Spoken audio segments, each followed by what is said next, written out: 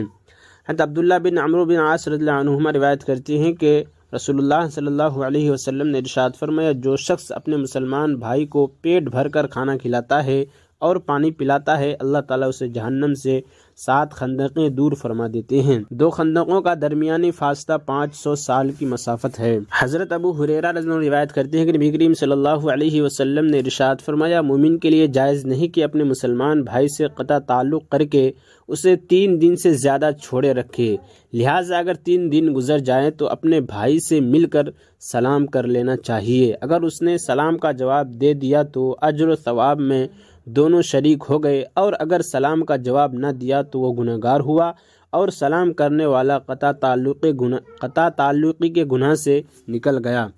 حضرت عائشہ رضی اللہ عنہا روایت کرتی ہیں کہ رسول اللہ صلی اللہ علیہ وسلم نے ارشاد فرمایا، کسی مسلمان کے لیے درست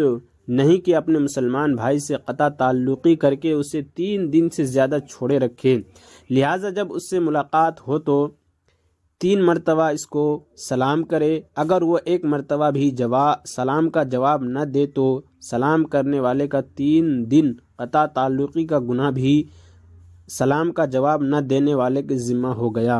حضرت حشام بن عامر رضی اللہ عنہ روایت کرتے ہیں کہ میں نے رسول اللہ صلی اللہ علیہ وسلم کو یہ ارشاد فرماتے ہوئے سنا، کسی مسلمان کے لیے جائز نہیں کہ اپنے مسلمان بھائی سے 3 دنوں سے زیادہ قطع تعلق رکھے، اور جب تک وہ اس قطع تعلقی پر قائم رہیں گے حق سے ہٹے رہیں گے، اور ان دونوں میں سے جو صلح کرنے میں پہل کرے گا اس کا پہل کرنا اس کے قطع تعلقی کے گناہوں کا کفارہ ہو جائے گا۔ پھر اگر اس پہل کرنے والے نے سلام کیا اور دوسرے نے سلام کو قبول نہ کیا اور اس کا جواب نہ دیا تو سلام کرنے والے کو فرشتے جواب دیں گے اور دوسرے کو شیطان جواب دے گا۔ اگر اسی پہلی قطع تعلقی کی حالت میں دونوں مر گئے تو نہ جنت میں داخل ہوں گے نہ جنت میں اکٹھے ہوں گے۔ حضرت انس رضی اللہ عنہ فرماتے ہیں کہ مجھے رسول اللہ صلی اللہ علیہ وسلم نے ارشاد فرمایا، میرے پیارے بیٹے، جب تم اپنے گھر میں داخل ہو تو گھر والوں کو سلام کرو، یہ تمہارے لیے اور تمہاری گھر والوں کے لیے برکت کا سبب ہوگا۔ حضرت ابن عباس رضی اللہ عنہما روایت کرتے ہیں کہ نبی کریم صلی اللہ علیہ وسلم نے ارشاد فرمایا، قیامت کے دن شہید کو لایا جائے گا اور اس کو حساب کتاب کے لیے کھڑا کر دیا جائے گا، صدقہ کرنے والے کو لایا جائے گا اور اس کو بھی حساب کتاب کے لیے کھڑا کر دیا جائے گا، پھر ان لوگوں کو لایا جائے گا جو دنیا میں مختلف مصیبتوں اور تکلیفوں میں مبتلا رہے، ان کے لیے نہ میزان عدل قائم ہوگی اور نہ ان کے لیے کوئی عدالت لگائی جائے گی،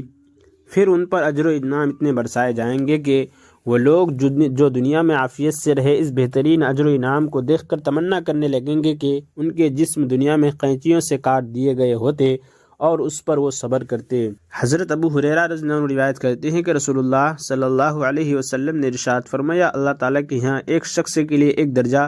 مقرر ہوتا ہے، لیکن وہ اپنے عمل کے ذریعے اس درجہ تک نہیں پہنچ پاتا تو اللہ تعالیٰ اس کو ایسی چیزوں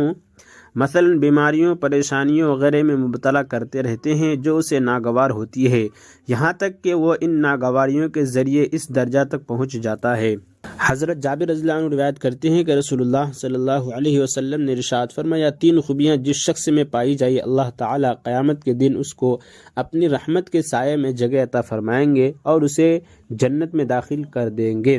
کمزوروں سے نرم برتاؤ کرنا، والدین سے مہربانی کا معاملہ کرنا اور غلام سے اچھا سلوک کرنا۔ اور عمران پرتاپ گڑھی سے جڑی خبروں اور نظموں کے لیے ہمارے اس چینل کو ضرور سبسکرائب کریں۔ ملتے ہیں کسی اور ویڈیو میں سے نئی نظم اور نئی خبروں کے ساتھ، تو جب تک کے لیے دیجیے مجھے اجازت اور رکھیے اپنا خیال. آپ دیکھ رہے تھے سنہرے لفظ اور میں آپ کے ساتھ محمد ثاقب. السلام علیکم.